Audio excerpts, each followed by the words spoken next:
Salut à tous, c'est Ben, je suis très content de vous retrouver. Nous en sommes à la mi-saison en Betclic Elite, ce qui est l'occasion pour moi de faire un premier bilan assez complet, je dois le dire, de ce qu'il s'est passé sur cette première demi-saison. Sans plus tarder, regardons un petit peu le menu de cette vidéo. Comme je l'ai fait pour la vidéo bilan à mi-saison pour l'Elite 2, je vais commencer par m'intéresser assez brièvement aux clubs qui sont engagés cette saison dans l'élite. Je m'intéresserai ensuite forcément au classement à mi-saison, ce qui sera aussi l'occasion pour moi de comparer avec mon classement prévisionnel que j'avais fait juste avant le début de la saison. Je partagerai ensuite mes surprises et mes déceptions en ce qui concerne les clubs mais aussi les joueurs, et puis bien évidemment je partagerai les faits marquants, ce qu'il s'est passé, les petits événements qui m'ont particulièrement marqué, et puis je terminerai la vidéo par réajuster mon classement prévisionnel, c'est-à-dire que cette fois je vais me projeter vers l'avenir et je vais vous dévoiler le classement qui sera effectif à l'issue de la saison. En tout cas, ce sera mon avis. Allez, je vous propose sans plus tarder de commencer avec la première catégorie. Quels sont les 16 clubs qui sont engagés en Betclic Elite et surtout, plus important, quelles étaient leurs ambitions au tout début de la saison. Alors assez rapidement, et vous le voyez avec le visuel qui s'affiche tout de suite à l'écran, voici donc les 16 clubs qui sont engagés en Betclic Elite pour cette saison 2025-2026. Alors je ne vais pas vous rappeler le nom de chacune de ces équipes, ce qu'il faut garder en tête en tout cas, c'est qu'à l'issue de la saison 2024-2025, donc l'année dernière, il n'y a eu qu'une seule équipe qui a été promue, qui est le club de Boulazac, puisque vous le savez, l'année dernière, il y a eu une réforme qui a fait que le 15e et avant-dernier de Betclic Elite a intégré les playoffs d'accession de Pro B. C'était donc le Portel l'année dernière qui a terminé 15e et qui a remporté les playoffs d'accession. Il n'y a donc eu officiellement qu'un seul promu, Boulazac, pour cette année. Enchaînons maintenant, par rapport à ces 16 clubs, quels étaient leurs objectifs, quelles étaient leurs ambitions au tout début de la saison. Je me suis prêté à l'exercice d'essayer de classer et de catégoriser ces 16 équipes en 3 chapeaux. Le chapeau des équipes qui ambitionnaient de remporter le titre de Betclic Elite, l'équipe du Paris Basketball étant le champion en titre. Ensuite, il y avait un chapeau qui est là assez conséquent et qui va concerner plutôt les équipes qui ambitionnent de disputer les playoffs. Il y a quand même une distinction à faire dans ce chapeau-là qui regroupe beaucoup d'équipes. Il y a d'un côté les équipes qui ont envie d'intégrer les playoffs ou de retrouver les playoffs, et il y a d'autres, des équipes qui sont habituées à disputer les playoffs, et où là l'ambition c'est surtout de conserver une place européenne. Donc tout ça forme un gros chapeau d'environ 8 à 9 équipes. Et puis enfin il y a là une dernière course, c'est pas forcément la course la plus marrante, mais elle est aussi palpitante presque que la course pour les playoffs. C'est tout simplement les équipes qui vont lutter pour leur survie et donc qui vont disputer le maintien cette saison. Donc vous le voyez, j'ai essayé de me prêter à l'exercice. Nous avons donc les 3 équipes d'Euroleague qui étaient censées quand même se disputer le titre. Du côté de la course pour le maintien, je m'intéresse aux extrêmes. Alors forcément, le Portel, le Boulazac et Saint-Quentin font partie des clubs avec les moyens les plus faibles. Et forcément, Boulazac en étant promu, l'objectif premier, c'est de se maintenir. Le Portel, ça fait 6, 7, 8 ans, voire qu'ils sont en Betclic Elite, et que c'est une équipe qui, a toujours comme objectif principal de lutter pour sa survie dans l'élite. Et puis forcément, Saint-Quentin avec le départ de Julien Mahé et des moyens en baisse, et on aura l'occasion d'en reparler dans cette vidéo. Là aussi, l'objectif était le maintien. Et puis oui, il faut rajouter aussi Gravelines qui, saison après saison, baisse dans la hiérarchie de la Betclic Elite, qui baisse aussi en termes de standing, en termes de moyens financiers. Et oui, donc l'objectif aussi, on l'a vu avec notamment un recrutement pas aussi flamboyant qu'à l'accoutumée, ça annonçait aussi une baisse des ambitions et des objectifs pour le BCM. Et donc on se retrouve avec l'autre chapeau, le chapeau intermédiaire, avec les équipes qui ont envie d'intégrer les playoffs via le play-in, des équipes qui seront peut-être aussi des contenders, des outsiders pour le titre, ce qui nous fait donc un sacré paquet d'équipes, ce qui montre là aussi encore une fois l'homogénéité de notre championnat de Betclic Elite. Il est maintenant temps de nous intéresser au classement. On l'a vu juste avant, repartager les objectifs des clubs permet aussi de se remettre en tête quelles étaient les ambitions initiales. Maintenant, il est temps de se poser sur le classement afin de voir si, tout simplement, les équipes sont en phase avec leurs objectifs. Et le moins que l'on puisse dire, c'est qu'il y a assez peu de surprises en fin de classement, avec malheureusement un bilan très négatif pour le Portel, qui s'est vu retirer sa seule victoire par la DNCCG parce que oui, le Portel fait face à des difficultés financières. Ce n'est pas le seul club à faire face à des difficultés financières, j'aurai l'occasion d'y revenir. En tout cas, ça semble compliqué à mi-saison d'imaginer que l'équipe de Kenny Grant va remonter au classement. Il y a quand même 3 victoires de retard sur le 15e qui intégrerait lui les playoffs d'accession de Pro B, donc ça ne veut pas dire en plus d'avoir cette 15e place que l'on va se maintenir.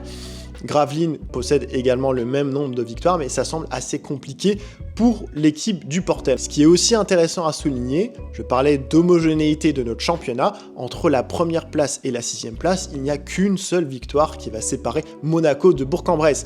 Très intéressant. Et ensuite, et là c'est peut-être un petit peu plus rare, en tout cas il reste beaucoup de temps encore à disputer, on peut voir qu'entre la 7e place et la 10e place, donc pour les équipes qui aujourd'hui seraient qualifiées pour le play-in, là il y a quand même un nombre de victoires assez conséquent, puisque l'Asvel 7e dispose de 9 victoires, tandis que le 10e Dijon ne dispose que de 6 victoires. Il y a donc 3 victoires d'écart, ce qui est assez important, mais je n'ai aucun doute sur le fait que l'Asvel ne fait pas partie des équipes qui devraient être d'ici la fin de la saison qualifiées pour le play-in. On les imagine bien évidemment un petit peu plus haut. En tout cas, on peut voir qu'il y a quand même un top 9, vraiment, avec des équipes qui vont essayer de se battre pour terminer le plus haut possible, soit en étant directement intégrées dans le top 6 qualificatif pour les playoffs, ou alors via la 7e ou 8e place qui donnera l'avantage du terrain lors du play-in. Et derrière, c'est vrai qu'entre la 10e et la 11e, 12e, 13e place, là, on aura peut-être une lutte, effectivement, pour savoir quelle va être la dernière équipe à prendre cette dernière place qualificative pour le play-in.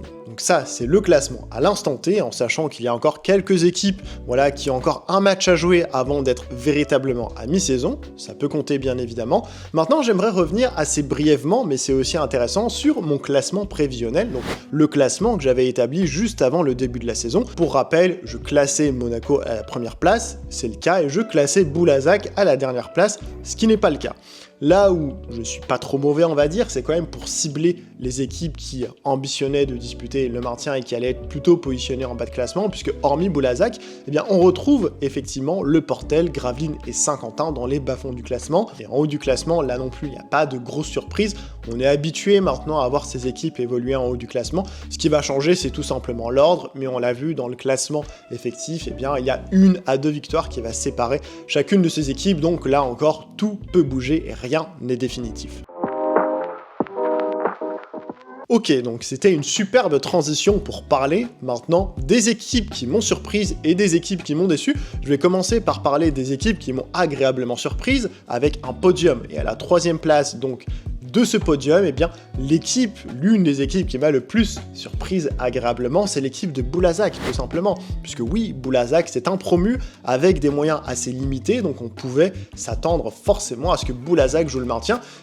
Sur cette première partie de saison, en tout cas, on peut dire que Boulazac peut peut-être nourrir d'autres ambitions que directement jouer le maintien, parce que Boulazac, en termes à la fois de résultats, mais aussi, et c'est là peut-être le plus important, en termes de contenu, Boulazac ne joue pas comme une équipe qui joue avec la peur au ventre. Boulazac est sûr de ses forces, et ça, on en avait déjà eu des prémices lors de la Supercoupe, juste avant le début du championnat. Je ne sais pas si vous vous rappelez, mais Boulazac avait frappé quand même un grand coup en s'imposant face au champion en titre Paris Basketball, et avec des grandes largeurs, de l'ordre de plus 25 à plus 30, je crois. Ça avait déjà pu mettre un petit peu la puce à l'oreille de certains. Boulazac joue extrêmement bien. Et ça, c'est quand même quelque chose d'assez positif, et on peut féliciter l'équipe de Alexandre Ménard pour ça. Maintenant, certes, Boulazac n'est pas encore assuré de se maintenir, mais Boulazac, dans le contenu et dans le bilan comptable aujourd'hui, avec 2 victoires d'avance sur la zone rouge, on peut dire que Boulazac, n'est pas en danger, et Boulazac peut peut-être ambitionner de se qualifier pour le play-in. En tout cas, Boulazac n'a qu'une victoire de retard aujourd'hui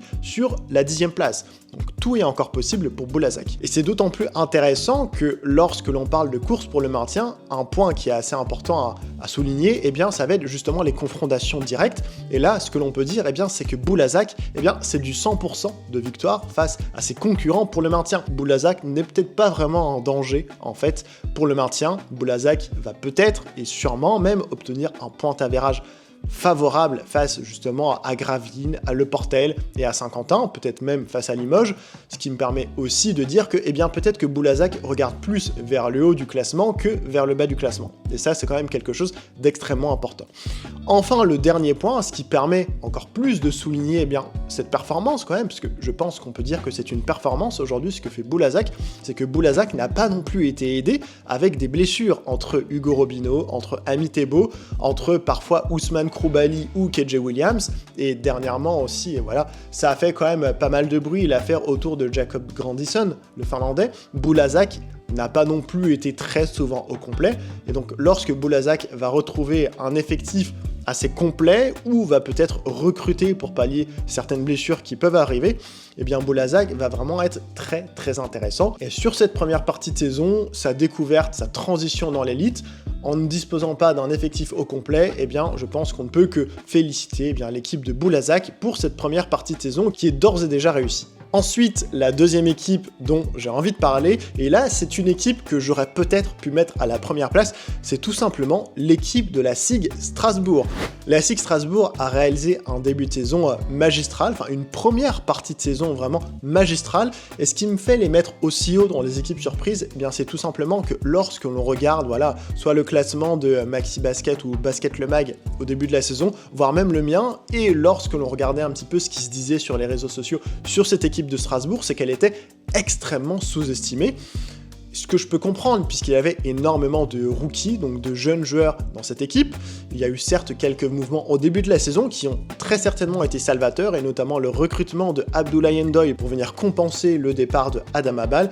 Oui, ce qu'a réalisé Strasbourg sur cette première partie de saison, c'est très très fort, avec un effectif renouvelé, avec un nouveau coach aussi, en étant extrêmement dominant à domicile, en remportant les matchs qu'il faut, et en étant surtout très très régulier, donc c'est quelque chose de vraiment très positif, et malgré tout ça, effectivement, avec des joueurs qui découvraient le monde professionnel, qui découvraient aussi le championnat français, on a dorénavant un roster qui me semble assez équilibré, avec des menaces offensives efficaces et plurielles. Et oui, on craignait au début de la saison un gros déséquilibre avec beaucoup de menaces offensives sur le secteur extérieur, ce qui est encore le cas, mais on se rend compte aussi qu'il y a des menaces à l'intérieur, et ça c'est extrêmement positif. On a une équipe qui est assez dense, assez complète, physique également, athlétique, qui arrive à défendre avec des joueurs qui connaissent leur rôle et qui sont bons dans leur rôle. Donc tout ça nous fait une équipe qui, ma foi, est plutôt bien coachée et qui a su surprendre positivement. Et donc j'ai très hâte de voir si la SIG va réussir à poursuivre sur cette lancée et jusqu'où ils vont pouvoir aller. Est-ce qu'ils vont réussir à rester dans le top 6 ? Ma foi, j'ai très très hâte déjà de voir ce que ça va donner à la Leaders Cup. Et enfin, sans grande surprise, donc l'équipe qui, je pense, a surpris positivement le plus de monde, même s'il peut y avoir débat avec Strasbourg, c'est quand même la prestation et le niveau de jeu de l'équipe de Nanterre qui peut-être propose le meilleur jeu sur cette première partie de saison. Et là, on peut féliciter déjà un seul homme, c'est Julien Mahé. On a vu la transformation entre l'équipe de Nanterre la saison dernière et l'équipe de Nanterre cette année. Tout le mérite et tout le crédit en revient à Julien Mahé qui a vraiment su mettre sa patte avec une équipe de Nanterre qui a retrouvé une alchimie, un collectif, et puis surtout, ce qui fait le succès depuis des années à Saint-Quentin et des équipes de Julien Mahé, c'était la défense, et il a su transposer ça à Nanterre, qui fait partie des meilleures défenses du championnat. Une équipe qui vraiment a très peu de défauts, qui est extrêmement difficile à jouer, et qui dispose aussi peut-être dans ses rangs d'un futur candidat au MVP qui est Mathis Dossouyovo. Et je ne comprends toujours pas comment le Paris Basketball n'a pas misé l'année dernière sur Mathis Dossouyovo en le prolongeant pour cette saison. Donc oui, lorsque l'on regarde les matchs de Nanterre, c'est une équipe qui ne doute pas, qui n'a peur de personne et qui peut renverser des montagnes, qui n'a pas peur de jouer les yeux dans les yeux avec les meilleures équipes du championnat. Et encore une fois, j'ai très très hâte de voir ce que Nanterre va nous offrir à la Leaders Cup et jusqu'où va pouvoir aller Nanterre cette saison, parce que c'est vraiment un outsider très très crédible au titre de champion de France. Maintenant, sujet un petit peu moins réjouissant, voire même beaucoup moins réjouissant, je vais m'intéresser aux équipes qui ont déçu, et à la troisième place des équipes qui m'ont personnellement déçu, je vais parler du BCM Gravelines. Alors oui, certes, il y a des circonstances atténuantes pour le BCM, mais il y avait aussi des signes avant-coureurs, et des signes avant-coureurs qui n'ont toujours pas été rétablis. Il y a eu des tentatives quand même, je vais parler du roster déséquilibré. C'est vrai qu'au tout début de la saison, pendant l'été, lorsque le recrutement n'était pas encore terminé, il y avait eu la rumeur du retour de Tajuan Hadji qui allait être repositionné sur le poste 5, David Joplin qui allait découvrir le championnat, et Tajuan Hadji qui est véritablement beaucoup plus un poste 4 qu'un poste 5. Malheureusement, il s'est blessé et on retrouve encore une fois ce roster aujourd'hui déséquilibré avec des menaces offensives qui sont très portées sur le secteur extérieur et un secteur intérieur qui, même avec le renfort de Neil Quinn, peine à exister, et ça se ressent aujourd'hui dans l'animation du jeu collectif gravelinois, avec aussi une association entre Mike Lewis et Don Mazzoni, où on se dit qu'il manque peut-être véritablement d'un patron à la main, au poste de meneur notamment. Le deuxième point forcément que j'ai envie d'aborder, c'est tout simplement que dans une course pour le maintien, il est important, je l'ai dit tout à l'heure, avec notamment Boulazac, de gagner face aux concurrents. Gravelines, et oui forcément avec son faible bilan, ne gagne pas forcément face à ses concurrents. Ça, c'est un petit point d'attention qu'il va falloir retenir. Et le dernier point d'attention, c'est que dans ce roster déséquilibré, il était aussi déséquilibré parce que très peu profond, avec peu de rotation et pas 10 joueurs professionnels. Et là, oui, attention aux blessures. Vafessa Fofana s'est blessé, n'a pas encore été remplacé, je ne sais pas s'il le sera. Le BCM avait aussi mis du temps à remplacer Tajuan Hadji par Neil Quinn. On sait aussi que David Joplin ne fait pas l'affaire, il est toujours au club. Donc j'imagine qu'il y a aussi des difficultés financières pour Gravelines et des difficultés sur le marché. Ça a été partagé par plusieurs JM et coachs notamment pour recruter. Donc oui, attention, si avec son roster court il y a des blessures qui s'enchaînent, ce que je ne souhaite pas, ça pourrait être vraiment très difficile pour Gravelines de pouvoir remonter un petit peu au classement et se donner un petit peu d'air pour éviter de se faire des frayeurs et jouer le maintien. Ensuite, j'enchaîne et je vais descendre encore au classement puisque je vais dorénavant parler du Portel. Le Portel, oui, ça reste une déception, même si on savait que ça allait être une saison très compliquée pour le Portel, avec une transition au coaching entre Éric Gérard, l'emblématique ancien coach du Portel, et Kenny Grant, qui allait découvrir ce niveau-là en termes de coaching. Oui, le Portel, on peut quand même qu'être déçu parce qu'il y avait quand même des associations ou des idées intéressantes sur le recrutement à l'intersaison. Malheureusement, il y a des choses, des idées, des paris qui n'ont pas du tout pris et qui ne prennent pas. Et avec son bilan famélique de 0 victoire, avec la victoire retirée par la DNCCG, comment être positif, comment être optimiste et comment avoir de l'espoir pour les supporters portelois, j'avoue que je ne sais pas. Sur les recrues étrangères, là aussi on a des joueurs qui sont extrêmement moyens, même si Mike Smith essaye de faire des choses. Je suis très déçu à titre personnel de Tyson Crawford. Son association me semblait très peu complémentaire au début de la saison avec Mathieu Boyer. Je pense que ça se confirme visuellement sur le terrain. Et puis tout simplement, on a aussi l'impression que Kenny Grant est impuissant. Donc tout ça nous dresse un tableau qui est quand même pas très reluisant pour le Portel. Et enfin, l'équipe qui personnellement m'a le plus déçu parce que je m'attendais à une sorte de renouveau, de nouveau cycle qui s'entame avec de nouveaux dirigeants, un recrutement qui semblait assez intéressant et un nouveau coach aussi, c'est le CSP Limoges. Parce que oui, Limoges, après des saisons à galérer, à jouer le maintien, on pouvait s'attendre vraiment à de nouvelles ambitions.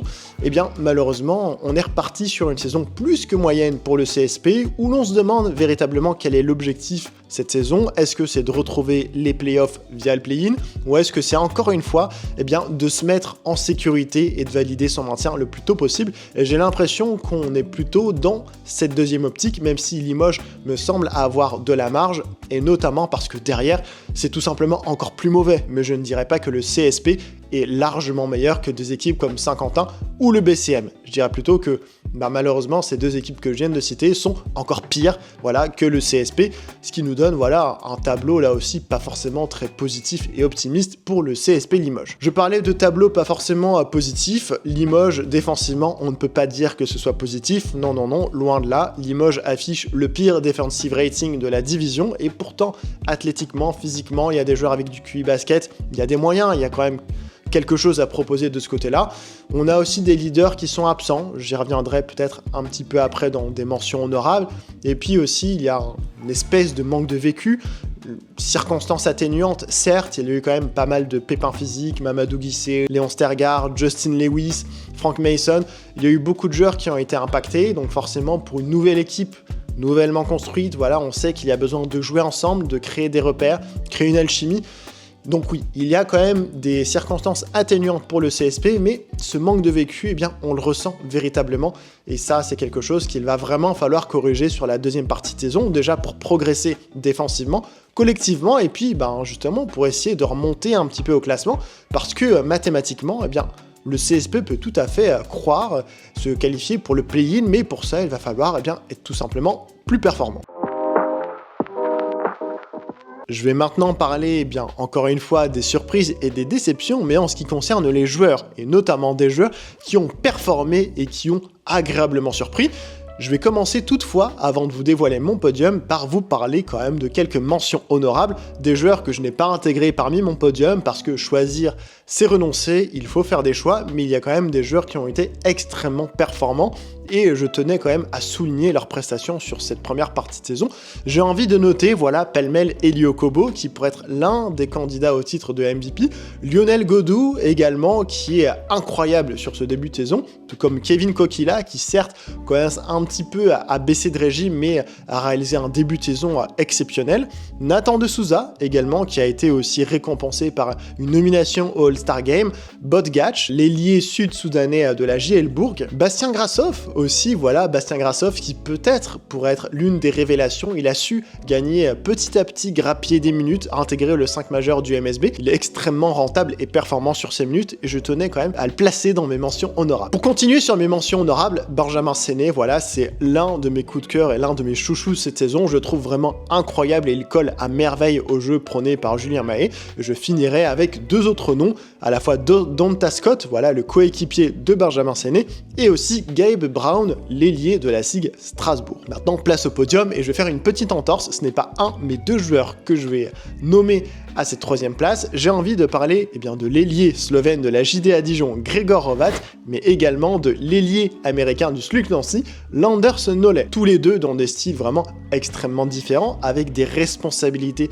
offensives aussi très différentes et un rôle très différent dans leurs équipes respectives, mais ce sont deux joueurs qu'il fallait absolument nommer, que je ne pouvais pas départager, tout simplement parce que Landers Nollet, ce qui prime pour lui, ça va être la régularité dans son niveau, dans sa prestation, et c'est un joueur qui est assez all-around, même si il a des pentes au scoring qui sont très très intéressantes. Il est capable de prendre du rebond. On voit aussi que c'est un créateur plutôt intéressant, alors pas forcément en créateur balle en main. Il tourne quand même à 5 passes de moyenne, donc pour un ailier, c'est quand même extrêmement intéressant. Et puis, celui qui aurait pu être élu joueur du mois, c'est Gregor Hrovat. L'ailier slovène a sorti un mois de décembre absolument incroyable, et ses moyennes sont très solide, 17 points de moyenne, 3,6 passes décisives. Là aussi, Gregor Hrovat, il a vraiment enfilé les costumes de leader en l'absence de David Dolston, de Williams Naras et également de Justin Bibbins. Donc, deux joueurs qui ont réalisé une première partie de saison très intéressante. À la deuxième place, et là j'en parlais comme d'un candidat crédible, vraiment très crédible au titre de MVP, j'ai envie de parler de Mathis Dossou-Yovo. On le savait que Mathis Dossou-Yovo était un joueur très talentueux, très à l'aise offensivement. Il l'avait montré déjà avec Julien Mahé sous ses ordres à Saint-Quentin. Mathis Dossou-Yovo s'est rappelé à de bons souvenirs et il réalise une première partie de saison qui est absolument monumentale, que ce soit au scoring, que ce soit pour provoquer des fautes, il en provoque un sacré paquet, et aussi il fait quand même un petit chantier au rebond en étant très actif des deux côtés du terrain. Mathis Dossou-Yovo, donc, c'est le leader de cette équipe nantérienne, même si à côté de lui, il y a des joueurs qui sont extrêmement solides. Ses moyennes, 19 points, 7,4 rebonds pour 18,2 d'évaluation. Il fait partie des meilleures évaluations du championnat.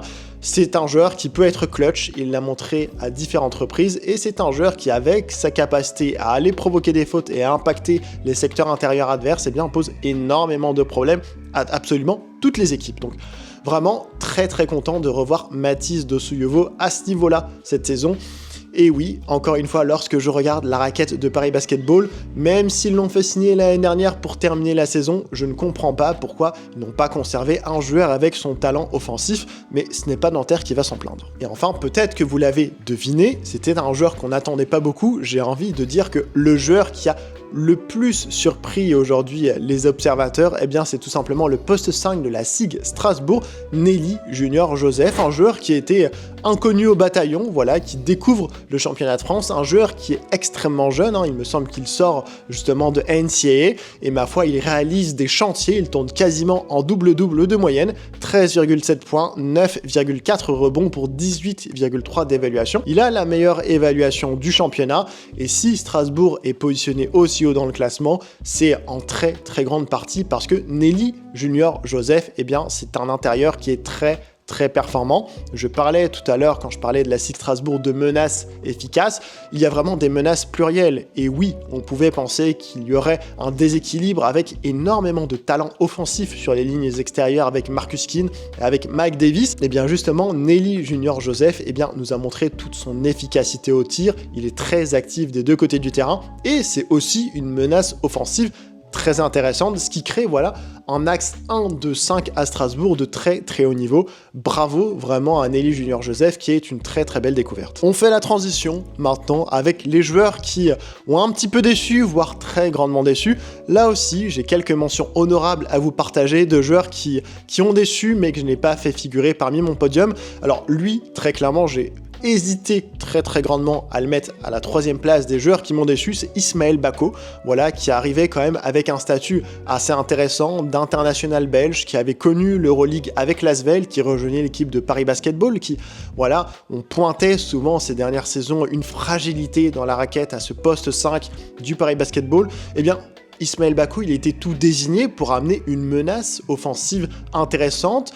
Un joueur qui était capable aussi de courir, qui pouvait s'intégrer à merveille dans le jeu vraiment de transition du Paris Basketball. Ça n'est pas du tout le cas, malheureusement. Il a de moins en moins de temps de jeu en Euroleague, il disparaît progressivement de la rotation et surtout, il a un impact qui est plus que relative, donc oui, c'est une déception. J'enchaîne également avec un autre intérieur, j'en parlais tout à l'heure, je ne vais pas m'épiloguer dessus, c'est le poste 5 du Portel, Tyson Crawford, Il n'y avait pas beaucoup d'attentes à son sujet, mais je trouve qu'il déçoit quand même.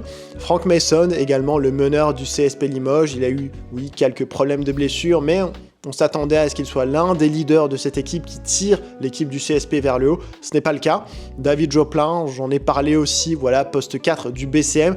Dans une raquette sous-dimensionnée, il est très très décevant quand même. Melvin Agença aussi, je tenais à en dire quelques mots. Je m'attendais avec la baisse de régime et le nombre d'années qui augmente de David Lighty que Melvin Agença prenne de plus en plus d'épaisseur dans cette équipe de l'Asvel. Je trouve que ce n'est pas forcément le cas, donc à titre personnel, je m'attendais à mieux. Petite déception. Et puis je terminerai aussi par Mike Lewis, mais j'aurais pu dire le backcourt en général du BCM, puisque Edon McZonis, c'est un petit peu tout feu tout flamme. Ça peut être soit du très très bon, soit du très très mauvais. Et je trouve que son association avec Mike Lewis n'est pas forcément hyper complémentaire. Et c'est vrai que les pourcentages de Mike Lewis, je m'attendais un petit peu à mieux et ce n'est pas non plus le meilleur créateur. Maintenant, place au podium, Et vous allez très certainement me trouver un petit peu dur avec le joueur que je vais classer en 3e position. C'est un joueur que j'apprécie énormément, qui est un très très bon joueur de basket, mais qui me déçoit un petit peu, et je vais expliquer pourquoi. C'est Will Yegete. Alors Will Yegete, très clairement, il ne fait pas une mauvaise saison, loin de là. Et d'ailleurs, tous les joueurs que j'ai cités dans les mentions honorables font, à mon sens, une moins bonne saison que Will Yegete, ce qui me déçoit, et ça je pense que c'est un secret pour personne sur cette demi-saison de Will Yegete, c'est tout simplement son efficacité offensive qui est divisée par 2, notamment son scoring par rapport à l'année dernière. L'année dernière, alors peut-être qu'il était en sur-régime dans son efficacité offensive, mais il arrivait à trouver des flotteurs, à trouver des shoots à 2-3 mètres du cercle, où il arrivait avec une assez bonne régularité à être une menace offensive constante pour le MSB, et ça amenait justement un surplus de valeur au MSB. C'était du bonus certes, mais c'était un bonus qui était devenu extrêmement précieux pour le MSB. Cette année, malheureusement, ce n'est pas le cas. Will Yegete, il tourne à 4 points de moyenne, il me semble, avec des pourcentages qui sont en baisse, une efficacité, ou plutôt une non-efficacité au lancer franc qui fait que c'est très très difficile et qu'aujourd'hui, il pourrait y avoir de plus en plus d'équipes qui vont essayer de faire faute justement sur Will Yegete parce que son adresse est catastrophique au lancer franc et tout simplement, alors ça s'inscrit peut-être aussi dans un contexte global global de jeu du MSB, mais qui aujourd'hui a un petit déséquilibre entre forcément les menaces offensives qui sont beaucoup plus portées vers le secteur extérieur que vers le secteur intérieur. Et je pense que l'efficacité en berne offensive de Willie Yates il joue aussi. Il y a un déséquilibre aujourd'hui dans le jeu du MSB et il manque une certaine menace offensive un petit peu supérieure. Je dis pas que je veux voir Willie Yates tourner à 10 points de moyenne, mais faut qu'il retrouve un petit peu plus d'efficacité, sachant que oui, j'avais aussi un petit peu plus d'attente au niveau de la transition entre l'Elite 2 et la Betclic Elite de la part de Jonathan Jeanne, ce qui fait qu'il y a quand même assez peu de menaces offensives sur les postes intérieurs, même si Tashon Thomas reste un joueur qui est extrêmement capable. Le deuxième joueur maintenant qui me déçoit, et là je pense qu'il y a pas mal de gens qui seront d'accord avec moi, et bien c'est tout simplement Digué Diawara. Digué Diawara, peut-être qu'on oublie qu'il est à Cholet Basket, parce que Digué, il avait montré vraiment énormément de bonnes choses ces 2 dernières saisons du côté du Portel. Il était quand même devenu l'un des ailiers qui compte réellement dans la division. Voilà, il a franchi un cap en passant dans une équipe qui joue la Coupe d'Europe, une équipe qui aussi lance, responsabilise des Français et qui arrive à être performant. Malheureusement, c'est pas le cas cette saison pour Digué Diawara, qui a quand même des moyennes extrêmement faibles, 5,6 points, 3,6 rebonds, et surtout, là où il était devenu une menace assez régulière et fiable à 3 points au Portel, et bien cette saison, il a un petit peu retombé dans ses travers avec une adresse de seulement 17% à 3 points pour 5,6 d'évaluation. Alors peut-être qu'il y a des pépins physiques derrière, mais en termes d'impact global, je pense que l'on pouvait attendre mieux de Digué Diawara cette saison et j'espère qu'il va remonter la pente sur la deuxième partie de saison. Enfin, le joueur qui m'a personnellement le plus déçu, en tout cas l'un des joueurs qui m'a le plus déçu parce que de par le rôle que je lui pressentais, eh bien je m'attendais à mieux, c'est Enzo Gudusina. Je me rappelle que j'avais conféré à Enzo Gudusina le rôle d'un leader parce que sa doublure, ce n'était tout simplement qu'un jeune joueur, un jeune espoir, certes avec beaucoup de potentiel, Marc-Owen Fodzodada, mais on pressentait quand même que Enzo Gudusina allait être l'un des capitaines, l'un des leaders de cette équipe du SLUC Nancy. Il arrivait avec beaucoup de responsabilités, il connaissait déjà l'équipe, il sortait d'une demi-saison très très intéressante du côté de Saint-Quentin. Il était quand même attendu comme l'un des joueurs forts de Nancy, un joueur capable de sortir de la dépendance qu'il y avait à Chris Clemons, un joueur qui allait être capable de mettre la main sur le ballon, de faire tourner l'équipe et aussi d'être une menace offensive et notamment à 3 points. Malheureusement, il a connu des pépins physiques et puis c'est vrai que son impact est quand même très très relatif, très limité et il faut aussi le dire, très éclipsé par les performances à la fois de Flandrus Fleming, de Lander Snoley, mais on peut aussi le dire, je trouve que Marc-Owen Fodzodada a eu plus de flash, plus d'éclairs, plus de fulgurance que Enzo Gudusina, et donc pour moi c'est une petite déception. Sa force, qui est le tir à 3 points, on peut dire que malheureusement, on ne l'a que très peu vu en action sur cette demi-saison à Nancy. 29% de réussite au tir, 6,5 points. Et puis pour un meneur qui était justement censé être un petit peu la plaque tournante de l'équipe, seulement 2 passes décisives de moyenne pour moins de 6 d'évaluation. Donc oui, je m'attendais forcément à mieux de la part de Enzo Gudusina. Allez, on enchaîne maintenant avec les faits marquants. J'ai 6 faits marquants, oui j'en montre 5, mais parce que j'ai mon autre main qui est prise, mais j'ai bien 6 faits marquants à vous proposer. Donc les faits marquants, c'est tout simplement les petits ou les gros événements effectivement qui ont retenu mon attention. N'hésitez pas de votre côté à me dire quels sont les événements qui vous ont particulièrement marqué sur cette demi-saison. Il y aura du sportif, de l'extra-sportif, voilà, ça peut concerner plein de choses différentes. Je vais commencer par mon premier fait marquant. Forcément, je n'ai pas beaucoup parlé de prestations individuelles, donc je me devais le faire dans cette catégorie. Je vais parler tout simplement de la meilleure prestation, de la meilleure évaluation, du meilleur match qui a été réalisé cette saison. Et ça, c'est à mettre à l'effigie de Jeremiah Hill, voilà, le génial combo guard américain, camerounais, américano-camerounais, voilà, de l'Élan Chalon, qui nous a crédité d'une prestation de 35 points, 4 rebonds, 5 passes, 4 interceptions, pour 40 d'évaluation, voilà, ça a été la meilleure prestation de cette demi-saison, 40 d'évaluation, ça ne court pas les rues.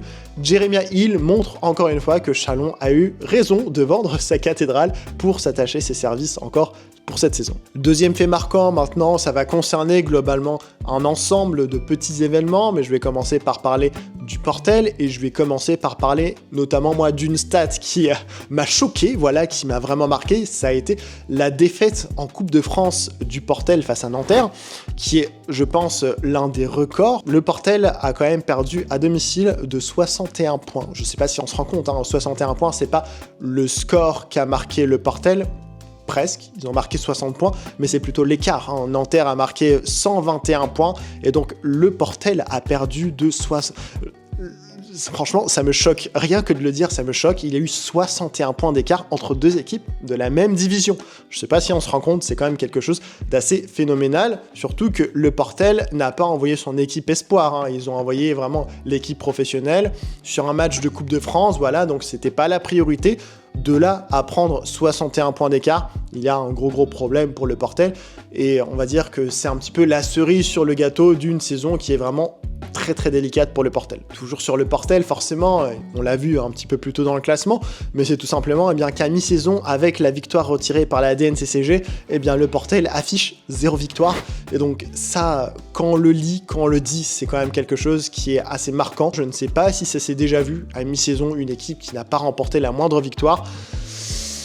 En tout cas, au niveau comptable, ça fait mal. Troisième fait marquant maintenant, et là aussi, ça va concerner plusieurs petits micro-événements, et j'ai envie de parler de Saint-Quentin. Je n'avais pas trop parlé de Saint-Quentin jusqu'à maintenant. La situation de Saint-Quentin est forcément un petit peu meilleure que celle du Portel, parce que Saint-Quentin a des victoires, certes, mais il se passe aussi beaucoup de choses en coulisses du côté de Saint-Quentin, et des éléments qui sont pas forcément très positifs et très optimistes. Saint-Quentin a connu 3 coachs en l'espace de 3 mois, puisque c'est Philippe Da Silva qui a débuté la saison. Il s'est mis en retrait, voilà, il a aussi eu quelques pépins de santé. C'est donc son adjoint Montero qui a repris l'équipe. Un coach a ensuite été recruté, c'est Eric Barteceki, qui a passé 1 mois à la tête de l'équipe, qui a aussi été écarté. Et donc dorénavant, c'est l'adjoint, voilà, qui a été rappelé Montero.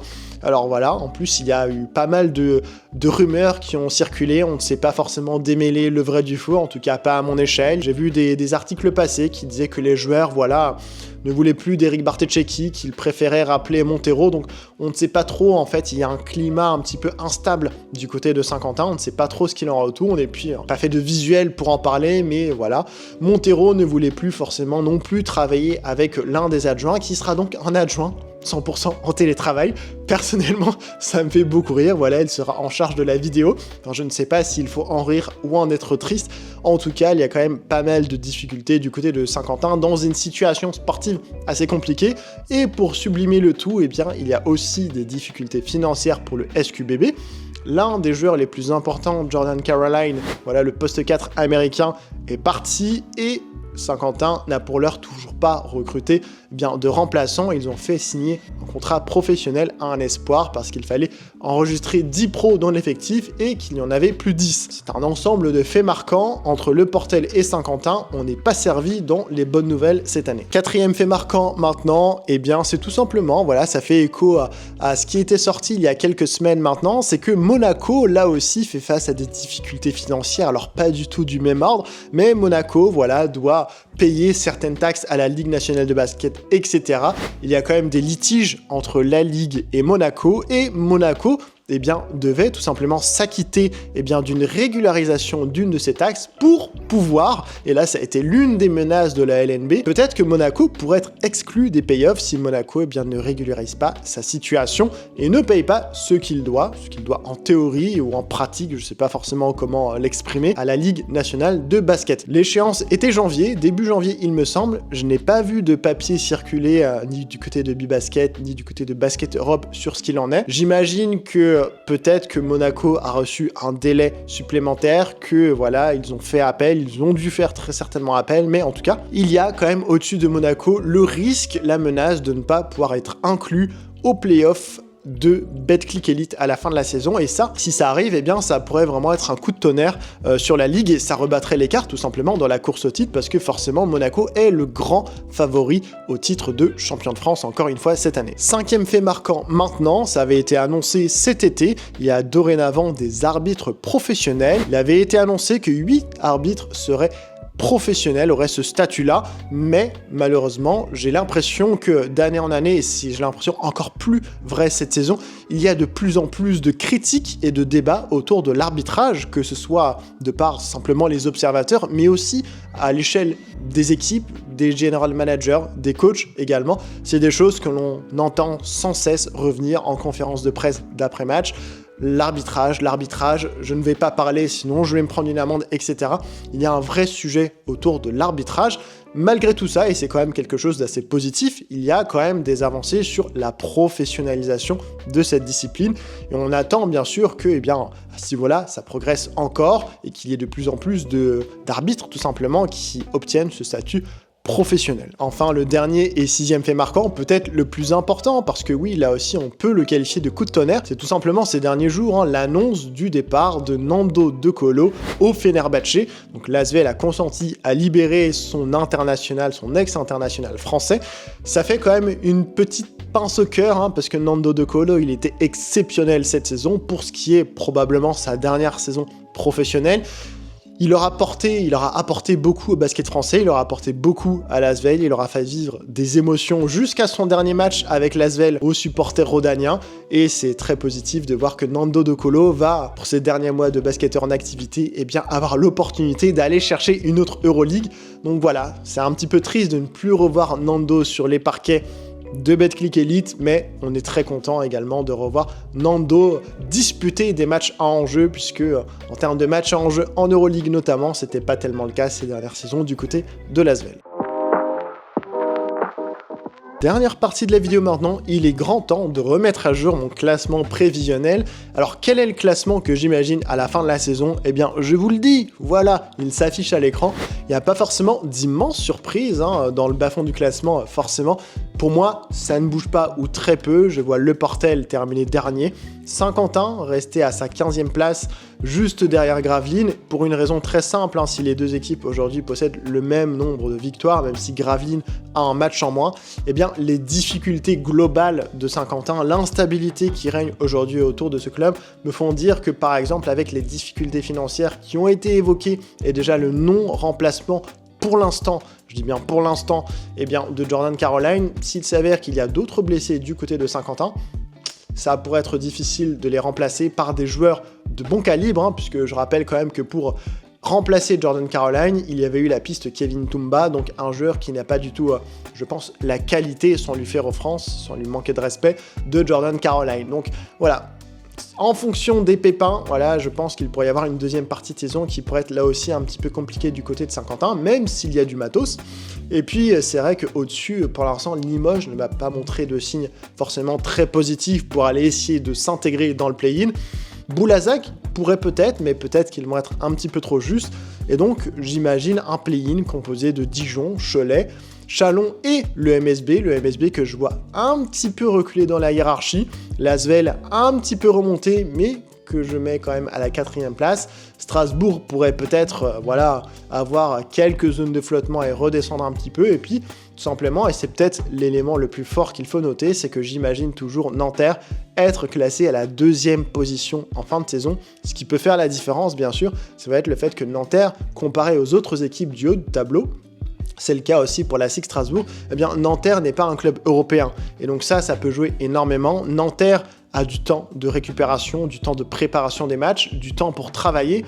Et on le sait, en deuxième partie de saison, avec les clubs qui sont intégrés en phase finale de Coupe d'Europe, mis à part l'Euroleague bien sûr, mais il va y avoir du gaz qui va se perdre, un risque accru de blessures, la fatigue va commencer à se faire ressentir et Nanterre pourrait en profiter. Et tout simplement, Nanterre est l'une, voire, allez, je vais pas dire la meilleure équipe, mais en tout cas, l'une des meilleures équipes, et ça, je pense que personne ne dira le contraire, sur cette première partie de saison, et je vois pas forcément de raison pour lesquelles Nanterre ne continuerait pas à performer, à jouer à ce niveau-là sur la deuxième partie de saison. Donc voilà, Nanterre à la 2e place de mon classement et j'ai très hâte de voir ce qu'ils vont produire à la Leaders Cup, mais aussi en fin de saison en playoff. Voilà, on arrive à la fin de cette vidéo. Encore une fois, j'espère qu'elle vous aura plu. N'hésitez pas, et je vous invite vraiment très fortement à vous exprimer dans les commentaires. Quel est le bilan que vous dressez pour cette première partie de saison? Quel est votre classement prévisionnel? Quels sont les joueurs? Quelles sont les équipes qui vous ont déçus? Quelles sont les équipes et les joueurs qui vous ont agréablement surpris? Quels sont les faits qui vous ont particulièrement marqué? Est-ce que c'est les mêmes que les miens? Est-ce qu'il y en a d'autres? Et puis tout simplement, quelle est votre prédiction pour le classement à l'issue de la saison? Surtout en partageant quelles sont les équipes que vous imaginez descendre, être intégrées au play-off d'accession de Pro B, quelles sont les équipes que vous imaginez terminer dans le play-in, et tout simplement quelle est votre prédiction pour le top 6 et les équipes qualifiées pour les playoffs. Ça m'intéresse énormément de le savoir. C'était Ben pour Backcourt, je vous dis à très bientôt. Bye bye.